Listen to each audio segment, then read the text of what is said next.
Hey guys, thanks for checking out Scare Talk.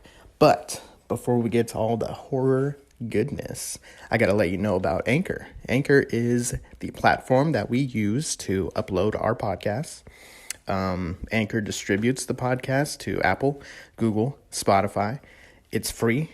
It's super easy to do. You can record, you can edit straight on their website, anchor.fm, or you can download the mobile app and do a lot of the same. You can make money with no minimum listenership. Yeah, get out there, man. Start making a podcast.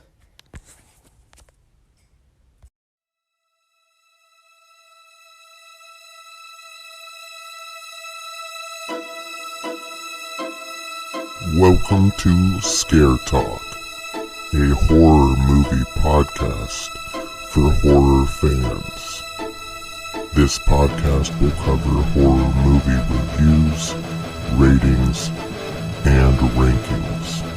Now for your hosts, Danny and Joel. Whoa, it's Scare Talk. I am Danny, and I'm here with Jackrabbit Joel. Hey guys, what's up? Oh man, I like that name. Jackrabbit.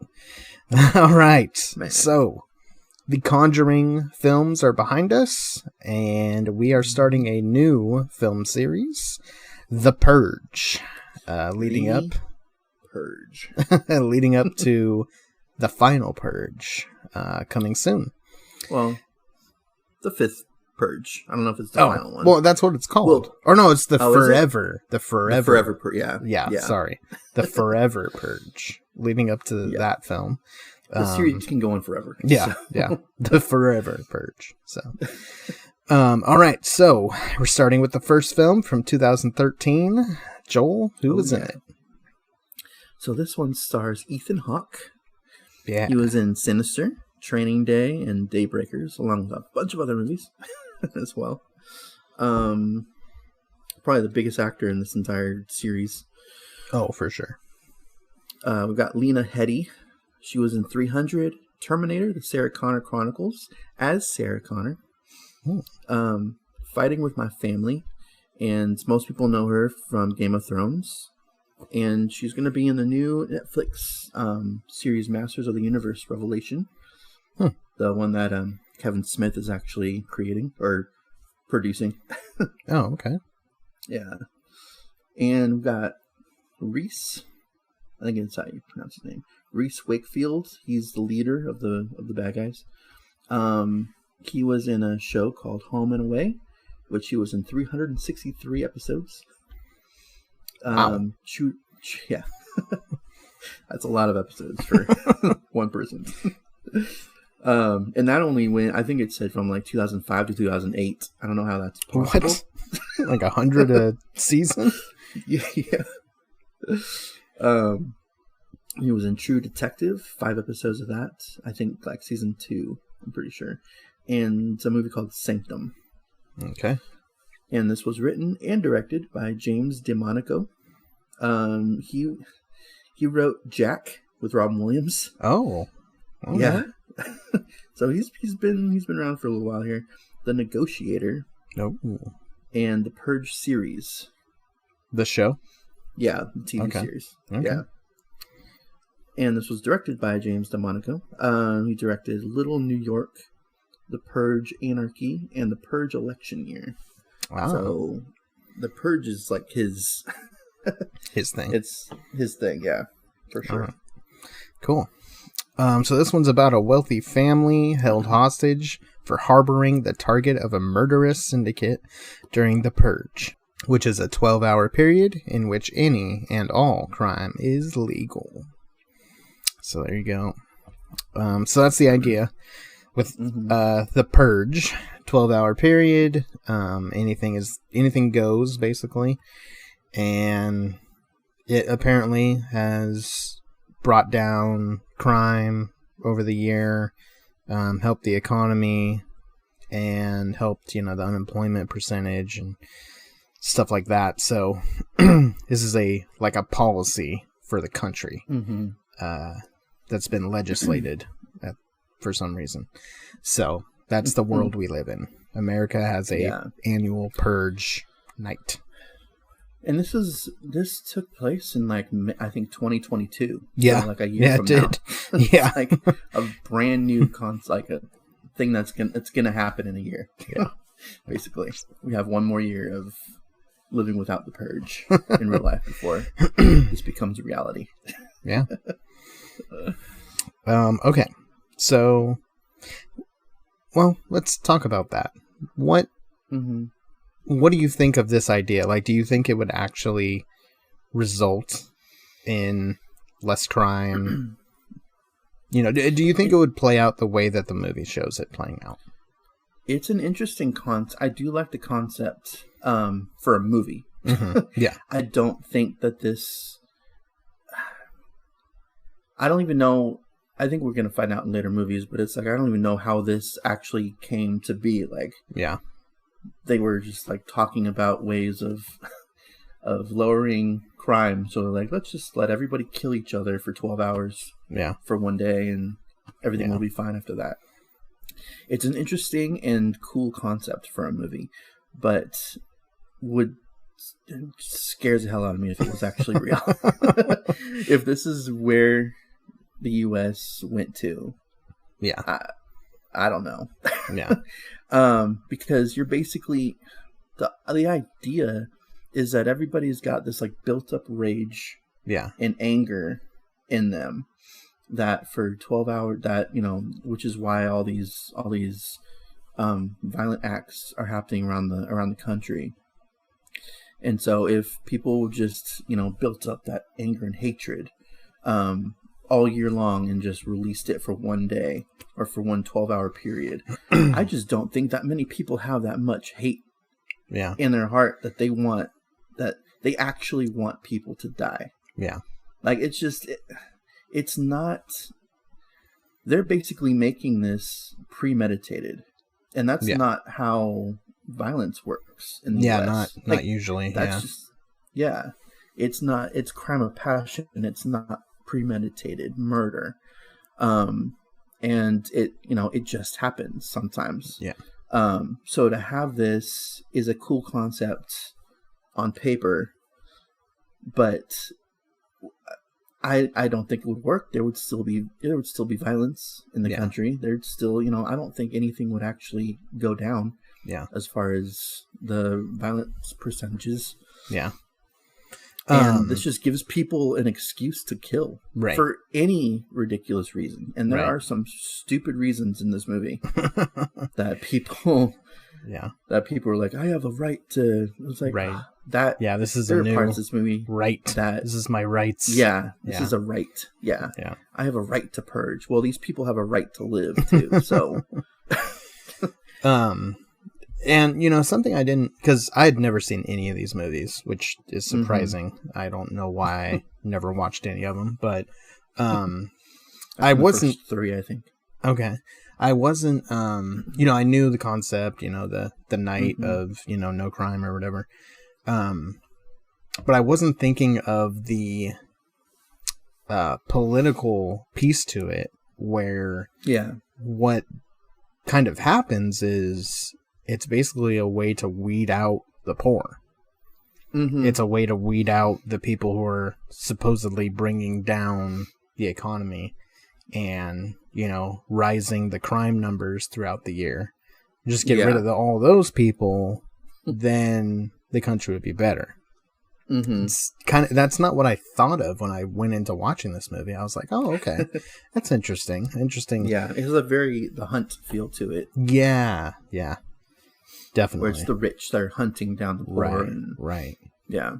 So I thought that was interesting. And definitely would never happen. That would, that would not pass. I would hope not. Congress. At least. So I have this idea. Hear me out.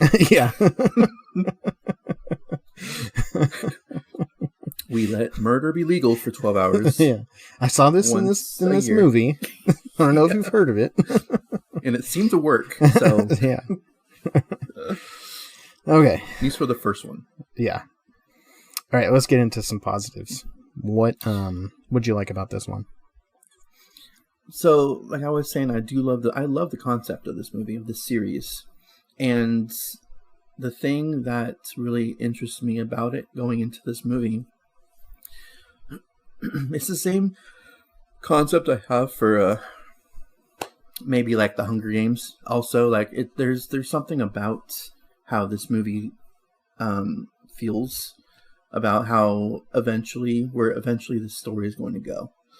And it's going to go basically to, groups of these people are most likely going to try to take down the government because they're the ones that actually did this in the first place. Like, they're the ones that okayed this. Right.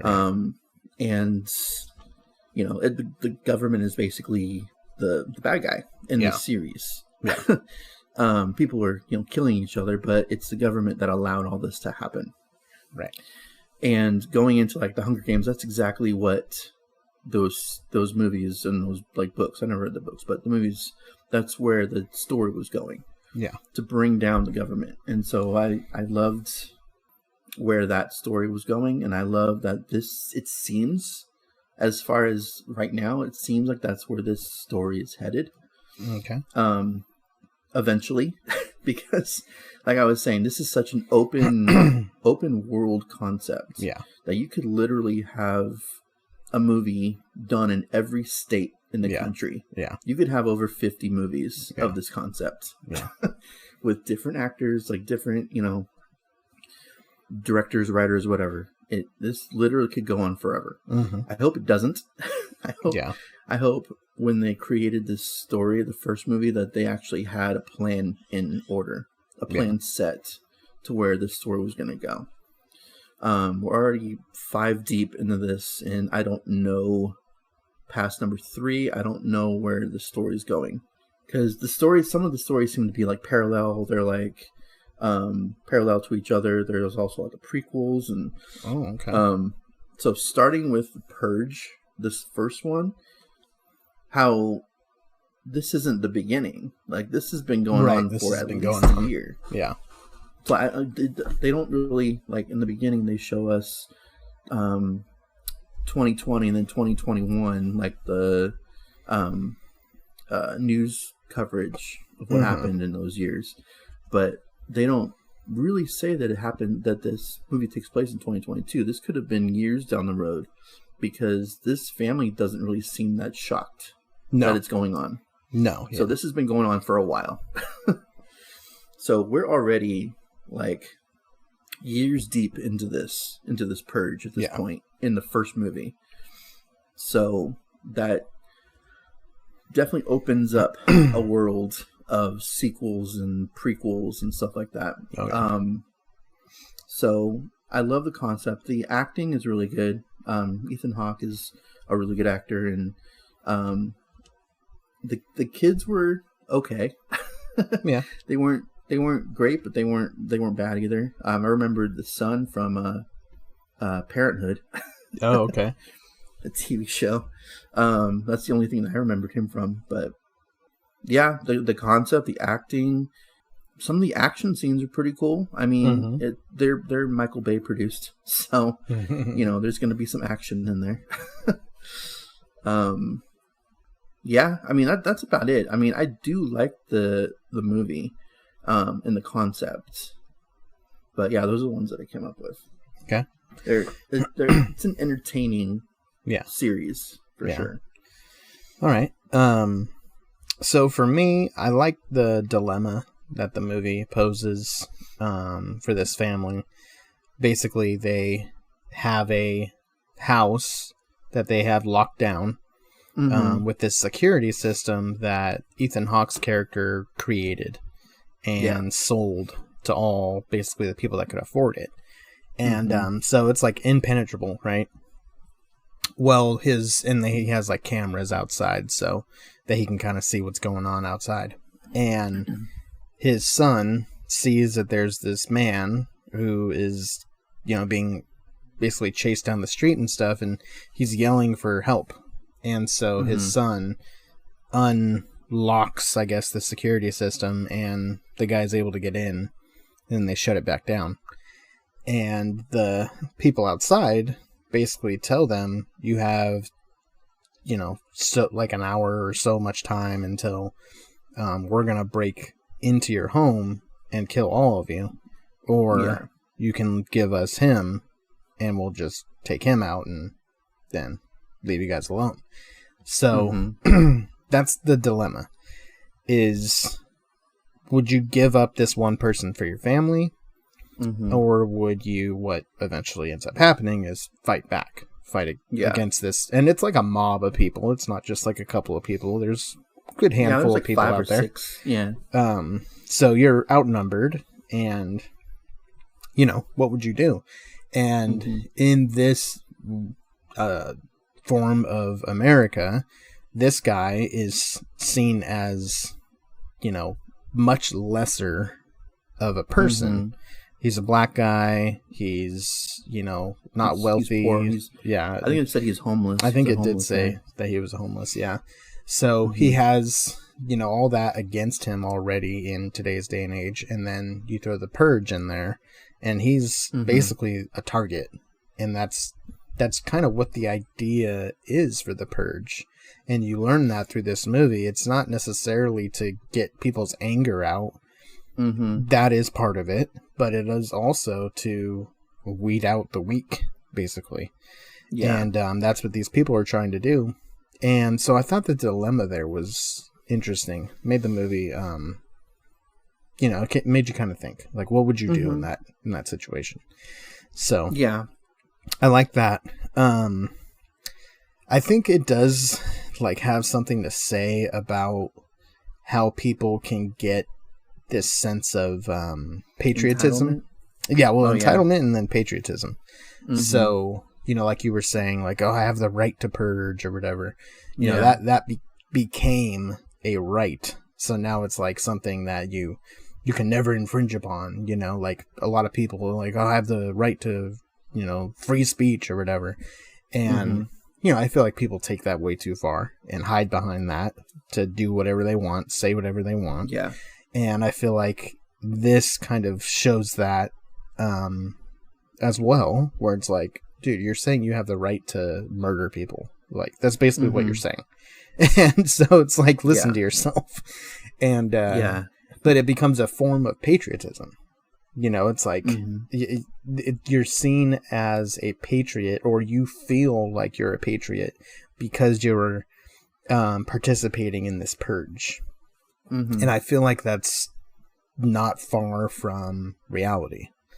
If this were to become a thing, I think that would be where it would go. I think a lot of people hide behind patriotism to justify some of the stuff that they do and some of the ways that they treat people and stuff. So I just thought it was pretty smart. I thought the idea of the Purge was cool on the surface, but I'm glad that they brought more to the table with the political side of it. And, so I like that stuff.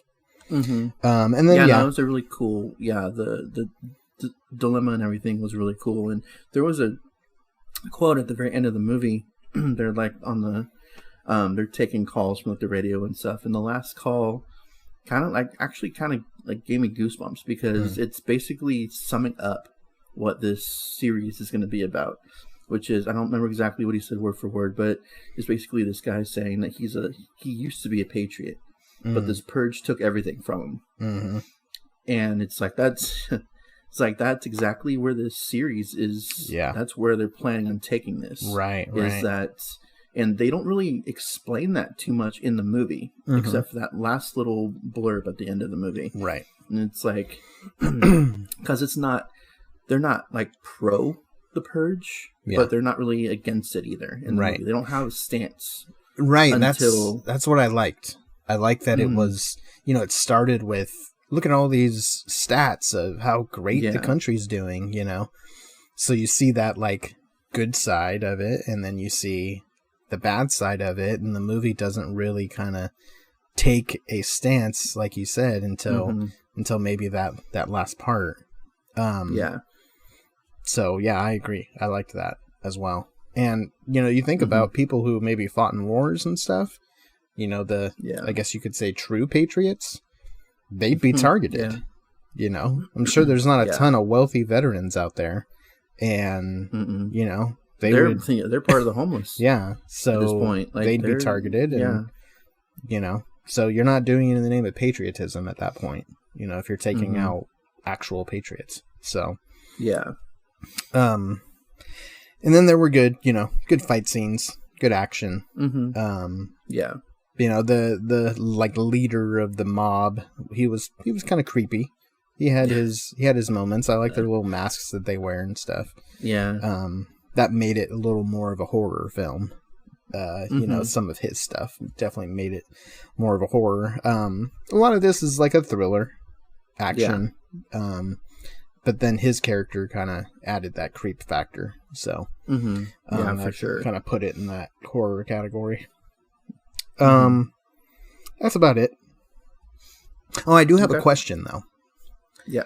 So, during this 12-hour period, you know, the police are not, you know, active, but it also said that there's no ambulances or like fire trucks, like all emergency services also are not operating. For 12 hours, they're not.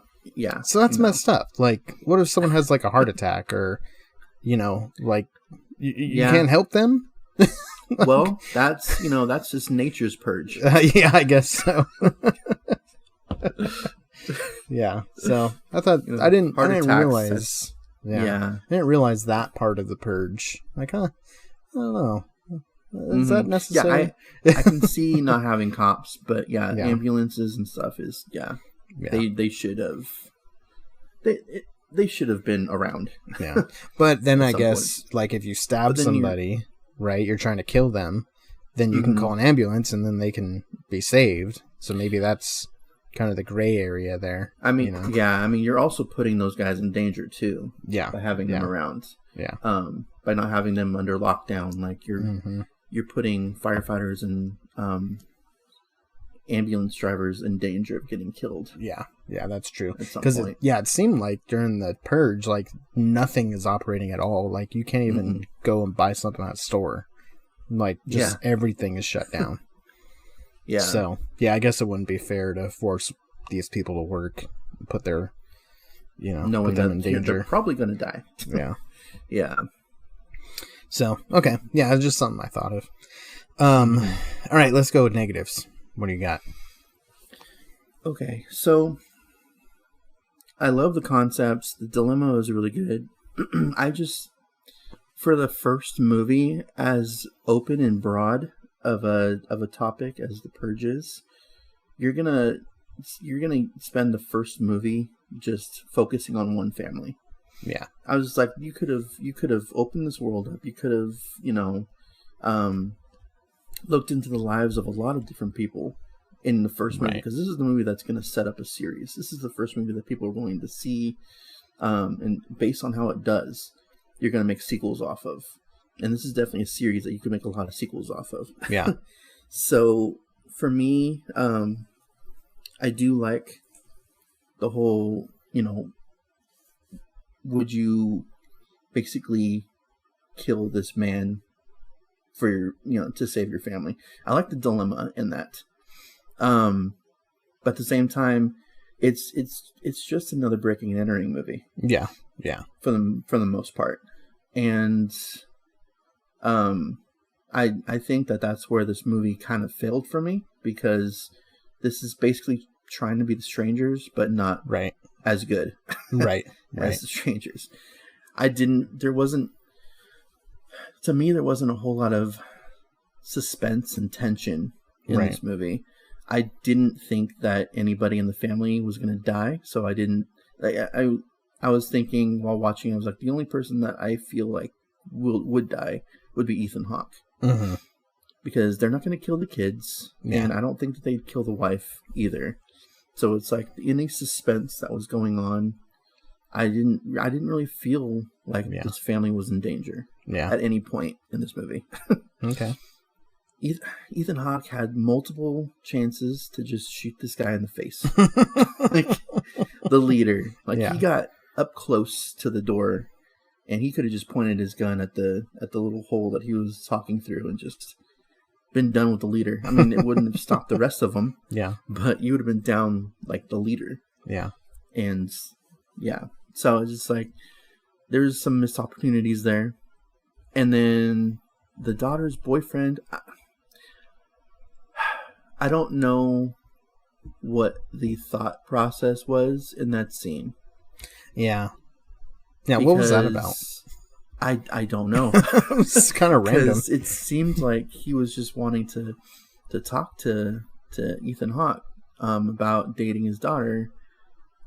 But then he would just pull out a gun to try to kill him. Like, was that supposed to win her over? Like, I killed him for us.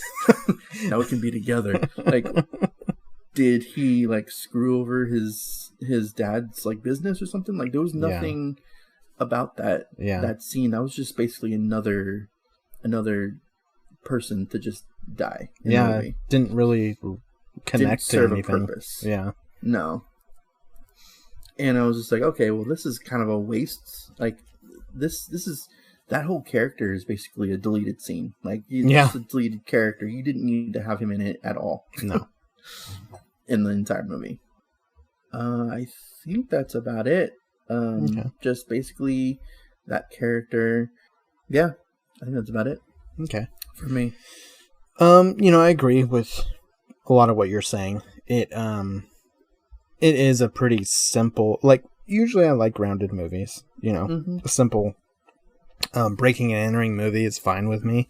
But I think you're right. The opportunity that this concept had wasn't met. It didn't meet its full potential with the first movie. What it could have done, it did very little. And, when it comes to like a breaking and entering movie, I agree. There needs to be a little more at stake, a little more suspense and tension. And, and that comes with, just good filmmaking, good atmosphere, good music, good, camera work, all that kind of stuff. And this movie it was very stock. It didn't really have anything special going on when it came to like the suspense and stuff. So, it was average. There was nothing like, there was nothing like gritty about it. There was there were no high stakes. There was really no intensity in the movie. Yeah, not that much. I also thought Ethan Hawke kind of looked weird. Like, I didn't even recognize him at first. Yeah. I don't know. Maybe I'm just used to Ethan Hawke from Training Day. Like, that's what I think of when I think of Ethan Hawke. And then Sinister, which he looked about the same in Training Day and Sinister to me. In this one, I think they tried to make him look a little more clean cut and a little more, wealthy. And, so I think they kind of used a good amount of makeup and, no facial hair. He's supposed to be this big hot shot, so maybe that's what they were going for. I don't know, but he didn't really look like Ethan Hawke to me.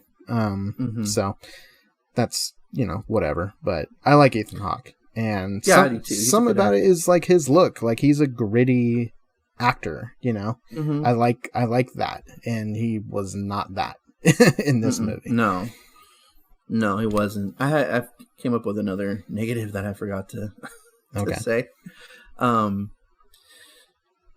The reasonings these people have for feeling that it's their right to murder someone else. Yeah. One of them, the biggest eye roll one that I had was the end of the movie, where like it's the neighbors that come over with the guns. Yeah.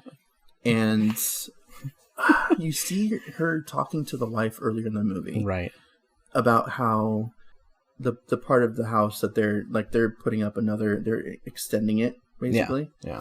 And she makes some comment about how the neighborhood purchased these home security systems so that some of the people in the neighborhood feel like, what did she say?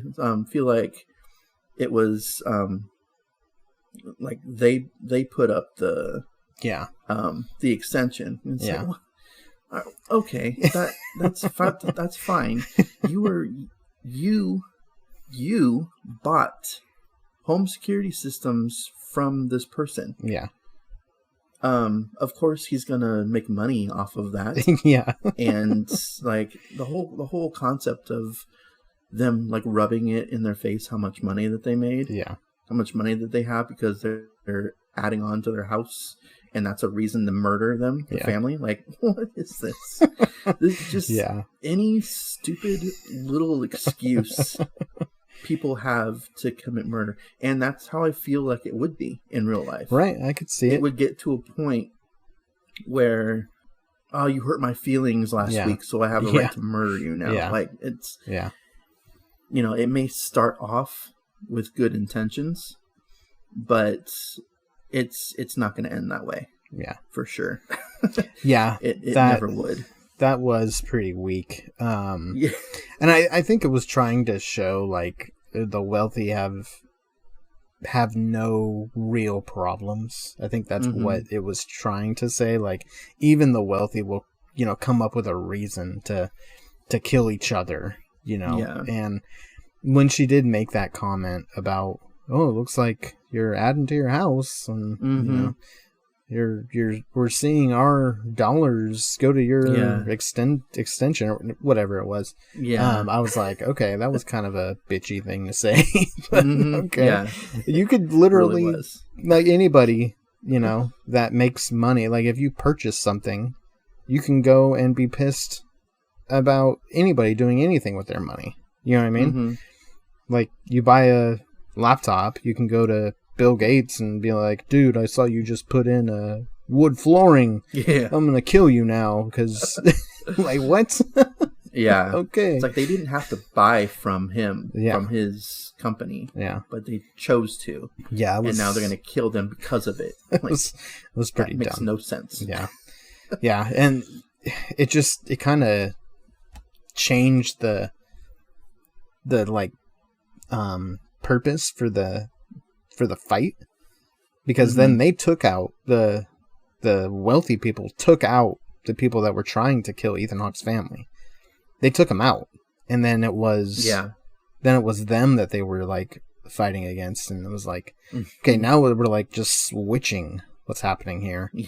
So they could have joined forces or something. It was kind of weird. So I agree with pretty much everything you said too. And what I'm wondering is, I don't know if this was the movie's intention, but with all the positive stats that it showed at the beginning, is this movie trying to say that the poor is the reason for crime and is the reason for unemployment and all that? Like, is this movie saying that the poor, if it wasn't for the poor, then our country would be better off? Well, it's hard. I mean, I think in some ways it is, because it's the poor communities that you see, like the gun shops in, and like the liquor stores, and like you see everything. But that's the government basically creating this this poor area, basically, because they're the ones putting lower income housing areas next to these gun shops and liquor stores and all this other stuff. Right. So I think in some ways it is them saying that it's the poor, like the lower class, that are responsible for the. It's not right. Yeah. Well, that's what I mean. Like, I don't know if that was the intention of this movie, if they're like trying to say that, or I don't think so. I think that what they're trying to say is this is a horrible idea, and what it does is, only hurts people, and I think it was the opposite approach that they're kind of going for. But then if you think about it, it's like, so you're saying that the poor are the problem. When you open the movie up with all this, how great the country is, and so it's just something I thought of later, and I was like, you can kind of look at this in a different way too. So I don't know if that's a negative, but just something I noticed. Okay. Yeah, it's definitely a talking point for sure. Right. Because, I mean, right. it's also something that the leader kind of brought up, like talking about how the homeless guy like got away, and it was his his right to purge Right. the homeless. Yeah. It may not have started that way, but like I was saying before, it gets to a point where you're basically giving the like the rich, the ones that you're basically giving these people freedom to just like murder whoever they want to. And yeah, because they were saying that they had like a group of like homeless people like that they were, and this guy fought back and got away and stuff like that. So yeah, I don't know. It's yeah. Yeah. Okay. Let's grade it. All right. What do you got? So I love the concept of this. And it's definitely an original idea. Mm-hmm. It really opens up a world of like movie possibilities that this could go into. So I do like that about this. I'm gonna give this one an 81. Okay. So for me, while it does have a lot to be discussed, it opens up conversations. I like that. But overall, I think it was a pretty average movie. I'm going to go with 76. Okay. Yeah. All right. Well, you gave it a little higher than me. We'll see how the rest of them go. We've got 3 more to go, and then the Forever Purge after that. And I think we'll rank them. 4th. You want to rank them after that one? Yeah, we can rank them after. Yeah, there's 5, so that's a good amount. Yeah. All right. So this has been our episode on The Purge from 2013. Go find us on Facebook, Instagram, and Twitter. You can find us if you search Scare Talk. And give us a review on Apple Podcasts. Give us some 5 stars on there. Send us a comment. Send us a message, recommendation. And that's it. This has been Scare Talk. Sleep tight. Don't let the homeless bite.